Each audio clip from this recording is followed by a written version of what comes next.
Infrastructure.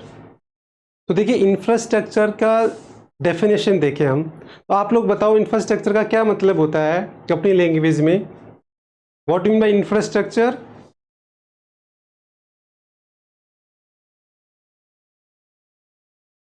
Infrastructure का मतलब services जो इकोनॉमिक डेवलपमेंट, वो सारी बेसिक फैसिलिटीज जो हमारे इकोनॉमिक डेवलपमेंट में हेल्प करती है। जैसे आज राजस्थान और गुजरात में क्या फ़र्क है? गुजरात एक डेवलप्ड स्टेट है, राजस्थान एक डेवलपिंग स्टेट है। क्योंकि गुजरात का इंफ्रास्ट्रक्चर हमारे से बहुत अच्छा है, वहाँ इसी वजह से वहाँ नंबर ऑफ इंडस्ट्री ज़्यादा है, हमारे यहाँ कम है। तो इंफ्रास्ट्रक्चर का मतलब वहाँ रोड्स है ना, वहाँ इलेक्ट्रिसिटी है, वहाँ जो एजुकेशन, हेल्थ, सारी फैसिलिटी जो भी होती है जो बिजनेस में डायरेक्टली जो वो सारी हमारे से राजस्थान से फार फार बेटर है। तो यही रीज़न। तो इंफ्रास्ट्रक्चर मतलब all those basic facilities which directly indirectly help in the growth of the country। अब ये दो तरह की फैसिलिटीज होती है, एक डायरेक्टली हेल्प करती है और एक इनडायरेक्टली।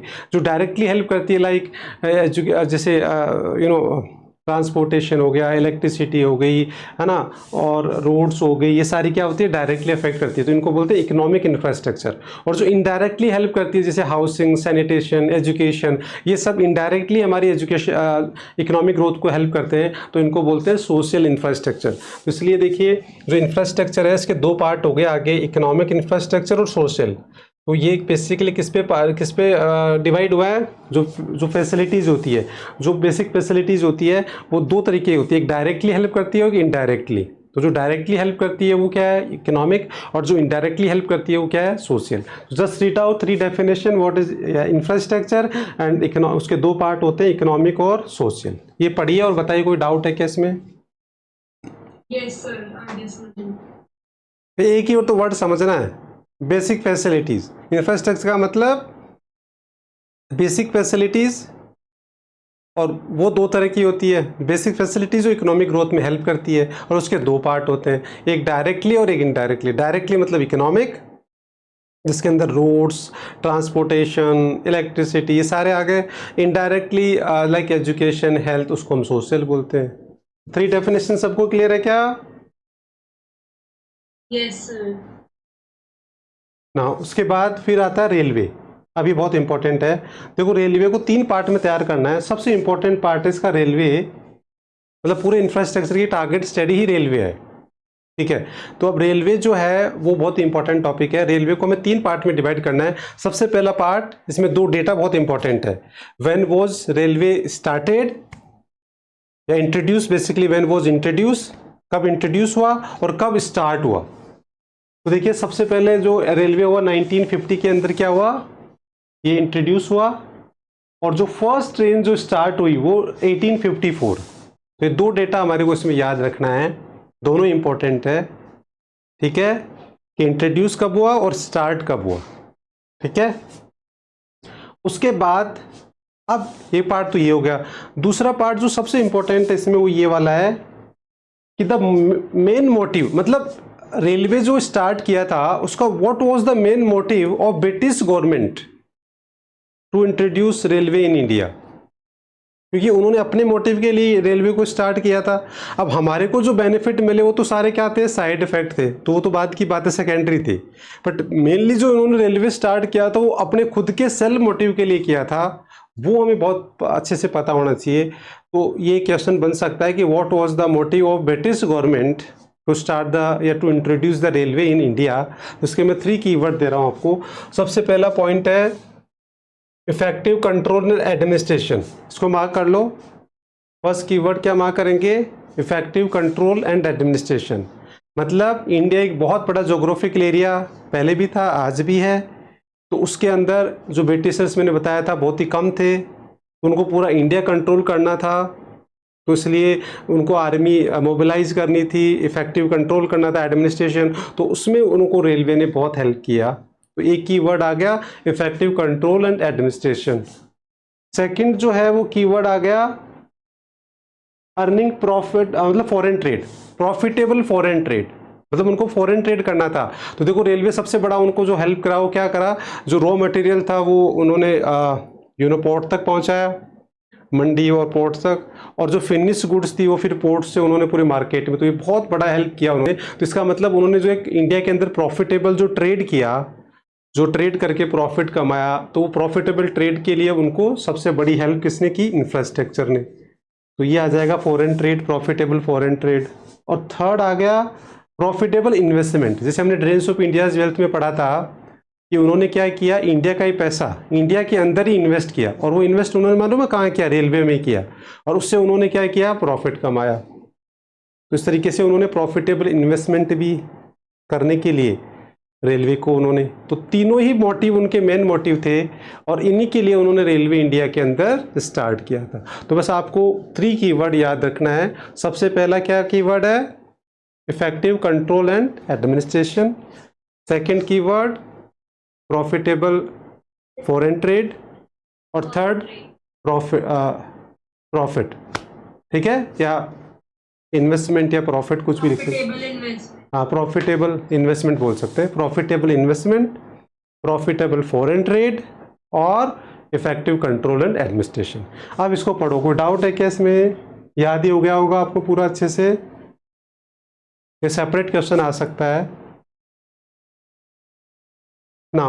उसके बाद देखिए नेक्स्ट, अब जो हम कहें कि what was the positive impact on Indian economy of the railway, तो ये तो देखो साइड इफेक्ट थे। वो इंटेंशनली तो चाहते नहीं थे कि इंडिया के लिए कोई पॉजिटिव इम्पैक्ट हो या पॉजिटिव बेनिफिट हो रेलवे, बट वो साइड इफेक्ट हुए। और वो क्या क्या थे देखिए, पढ़िए तो पढ़ने से समझ में आ जाएगा। सबसे पहला इससे क्या फ़ायदा हुआ, जो हमारा इंडिया जो था वो एक बहुत ही बड़ा कंट्री था, तो एक डिस्टेंस जो हमारी थी बहुत ही, वो एक कम हो गई। कल्चरल बैरियर्स ख़त्म हो गए। फर्स्ट पॉइंट तो ये हो गया। सेकंड वाला कमर्शियलाइजेशन हो गया, मतलब ट्रेड आराम से कर सकते थे। थर्ड जो है वो क्या हो गया, मार्केट बढ़ गया, पूरा इंडिया का मार्केट एक्सपेंशन हो गया उससे। फिर एम्प्लॉयमेंट हो गया, और कंट्रोलिंग द फेमाइंस। तो ये सारे कीवर्ड्स आप मार्क कर लो। आप तो इनमें तो बस एक ही कीवर्ड याद कर लो। फर्स्ट वाले का कीवर्ड क्या ले लोगे? कल्चरल बैरियर्स और लॉन्ग डिस्टेंस, फिर कमर्शियलाइजेशन, फिर मार्केट, फिर एम्प्लॉयमेंट, और फिर फेमाइंस। इस तरीके से कीवर्ड्स, ये सारे जो है ना वो इंटेंशनली नहीं चाहते थे कि इंडिया को, बट वो साइड इफेक्ट हुए।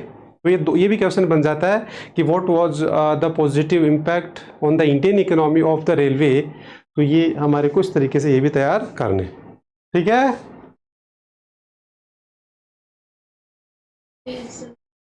तो ये तो बहुत इजी से हैं, आप इनको आराम से याद कर सकते हैं रीडिंग लगाने के बाद। तो पूरा रेलवे 3 पार्ट पे क्वेश्चन आएगा। इसका 1 मार्क्स में क्वेश्चन आ सकता है इसका डेटा का, फिर एक पूरा शॉर्ट नोट्स आ सकता है, एक सेपरेट क्वेश्चन किसका आ सकता है, what was the motive of British government, एक आ सकता है कि what was the impact on the Indian economy. तो इस तरीके से इस पे क्वेश्चंस बनते हैं। पूरे इंफ्रास्ट्रक्चर में बस एक टॉपिक ढंग से तैयार करना है, बाकी बस केवल रीडिंग लगानी है तो भी काफ़ी है। तो चले आगे। अब देखिए नेक्स्ट, रोड्स में कुछ भी नहीं था खास। रोड्स जो डेवलप हुई थी वो बेसिकली ऑल वेदर रोड तो थी नहीं। ऑल वेदर मतलब पक्की रोड नहीं थी, सारी कच्ची रोड इन्होंने डेवलप की थी। और जो रोड भी डेवलप करी थी वो भी केवल कहाँ तक, बस मार्केट टू मंडीज, बस एक लिमिटेड एरियाज तक। तो वो लिमिटेड एरियाज में डेवलप करी थी। ठीक है, तो देखो इसमें ये बता रखा है कि the roads were build primarily to mobilize the army. एक तो रीजन आर्मी का था, और एक था रॉ मटेरियल के लिए उन्होंने किया था, ट्रेड के लिए, कैरिंग आउट रॉ मटेरियल। तो दो था, India and carrying out the raw material, nearest railway station और द पोर्ट। तो 2 मोटिव उन्होंने फुलफिल करने के लिए रोड्स बनाई थी। तो पहले आपने मोटिव बता दिया कि what was the motive of construction of roads, फिर उसके बाद में बता दिया कि उनकी रोड की कंडीशन क्या थी। तो the always remained an acute shortage of all weather roads. All weather road मतलब पक्की रोड, तो पक्की रोड नहीं थी। To reach out the rural areas during the rainy season, naturally therefore the people mostly living in the these areas suffered badly during the natural calamities और famines. तो इसका मतलब कह सकते हैं कि जो रोड्स डेवलप हुई वो केवल एक लिमिटेड एरियाज में डेवलप हुई, और जो डेवलप हुई वो भी क्या थी, ऑल वेदर रोड्स नहीं थी, तो इस तरीके से कोई खास डेवलपमेंट रोड्स का उन्होंने नहीं किया। ओवरऑल ये कंक्लूजन निकल के आ रहा है कि रोड्स की उन्होंने कोई ज़्यादा कनेक्टिविटी डेवलप नहीं करी थी। तो देखो इसके कीवर्ड्स क्या हो गया, सबसे पहले का कीवर्ड्स उनका मोटिव आ गया कि उन्होंने रोड्स क्यों डेवलप की, और सेकंड में आ गया कि जो रोड्स थी उसका व्हाट वाज द स्टेट, उसकी कंडीशन क्या थी रोड्स की, तो वो आपने बता दी। तो आई होप ये तो रीडिंग से हो जाएगा, यस और no. Next, air and water transport. तो देखिए एयर वाला एक बहुत इंपॉर्टेंट डेटा है, याद रखना है। सबसे पहला एयरलाइंस से स्टार्ट होगा टाटा एयरलाइंस इन 1932, ये डेटा बहुत इंपॉर्टेंट है। और जो टाटा एयरलाइंस 1932 में स्टार्ट हुआ था, उसके बाद में इस टाटा एयरलाइंस को किसने खरीद लिया था, गवर्नमेंट ने, और वो बन गया था एयर इंडिया। और अब वापस एयर इंडिया को किसने खरीद लिया, टाटा ने, तो वापस वो टाटा के पास ही आ गया। तो ये सबसे बड़ा कंट्रीब्यूशन उस टाइम में ये था एविएशन सेक्टर में, टाटा एयरलाइंस। उसके बाद फिर in the colonial dispensations also took the measures for the developing the inland water और सी लेंस। देखिए दो तरह का था, वाटरवेज के दो पार्ट थे, एक कौन सा था, इनलैंड वाटर ट्रेड या इनलैंड वाटर, सी लेंस, ठीक है। दो तरह का वाटर ट्रांसपोर्टेशन था, एक कोस्टल एरियाज में और एक इनलैंड वाटर मतलब कंट्री के अंदर। अब देखिए आगे, the inland waterways at the time also proved uneconomical as in this case the coastal canals on the, मतलब जो इनलैंड वाटर था वो इतना ज़्यादा सक्सेसफुल नहीं हो, बिकॉज पूरे इंडिया के अंदर कोई रिवर्स की कनेक्टिविटी और वो ज़्यादा कुछ था नहीं, तो वो इतना बेनिफिशियल रहा नहीं। बट जो कोस्टल एरियाज का जो वाटर था वो बहुत इफेक्टिव रहा था उस टाइम में। तो देखिए the canals was build at a huge cost but its fail to complete with the railways and, मतलब उन्होंने इनलैंड वाटर को डेवलप करने के लिए कुछ कैनाल्स और वो डेवलप भी करी, बट वो इतनी सक्सेसफुल नहीं हुई, क्योंकि उससे बढ़िया तो फिर रेलवे ही था। तो उसके कंपेयर में, रेलवे के कंपेयर में वो ज़्यादा कॉस्टली ही रहा, तो उन्होंने उसका पे कोई काम नहीं किया। तो जो वाटरवेज की बात करें तो केवल और केवल कोस्टल एरियाज़ का वाटरवेज थोड़ा उनके लिए बेनिफिशियल था, बाकी इनलैंड वाटर था वो कोई ना तो इकोनॉमिकल था और ना ही वो सक्सेसफुल हुआ। तो इसका मतलब इसमें आपको दो पॉइंट आपने कवर कर लिया, एक एयर वाला, तो एयर में तो बस ये बताना कि टाटा एयरलाइंस से स्टार्ट हुआ, व्हेन वाज स्टार्टेड, और दूसरा वाटरवेज में फिर आप दो पार्ट बता दो कि देयर वर एक इनलैंड वाटर था और एक कोस्टल एरिया सी लेन्स। तो जो कोस्टल एरिया था वो थोड़ा बेनिफिशियल था उनके लिए, but inland water was not economical, not a beneficial. ठीक है क्या, क्लियर ना। उसके बाद फिर आ गया था कम्युनिकेशन। तो कम्युनिकेशन में बेसिकली आपको एक तो सबसे पहला ध्यान रखना है टेलीग्राफ। तो ये टेलीग्राफ इंट्रोड्यूस हुआ इंडिया के अंदर, और उसके बाद में पोस्टल सर्विसेज। तो बेसिकली ये दो चीज़ें डेवलप हुई थी, एक तो टेलीग्राफ और एक पोस्टल सर्विसेज। वैसे कीवर्ड भी ये मार्क कर लो, ये कम्युनिकेशन में जो ब्रिटिश टाइम में दो ही चीज़ें, टेलीग्राफ और पोस्टल सर्विसेज ही चलती थी और ये डेवलप हुई थी। तो ये ओवरऑल हमारा इंफ्रास्ट्रक्चर का पॉइंट कंप्लीट हो गया है। बताओ इसमें कोई डाउट है क्या इन द इंफ्रास्ट्रक्चर? मेनली तो आपकी इसकी टारगेट सिटी समझ में आ गई, क्या करनी है, रेलवे। सबसे इंपॉर्टेंट इसमें से एक टॉपिक ढंग से तैयार करना, that is railway. I hope railway आपको अभी तैयार हो गया होगा, यस और नो? Yes, sir. और रेलवे में भी मेन तो क्या याद करना है, दो तो डेटा याद करना है, और उनका जो मोटिव था वो 3 पॉइंट मोटिव के, बस मेन तो ये। बाकी जो इंडियन इकोनॉमी पे जो इम्पैक्ट थे वो तो बहुत इजी से, और वो साइड इफेक्ट थे तो उनको तो वैसे भी ज़्यादा कोई तैयार करने की जरूरत नहीं हो, तो वैसे पढ़ने से आपको याद हो जाएंगे। तो ओवरऑल देखा जाए तो आपका मेन फोकस रेलवे पे, और बाकी आपको बस रीडिंग लगानी है। तो I hope infrastructure now complete.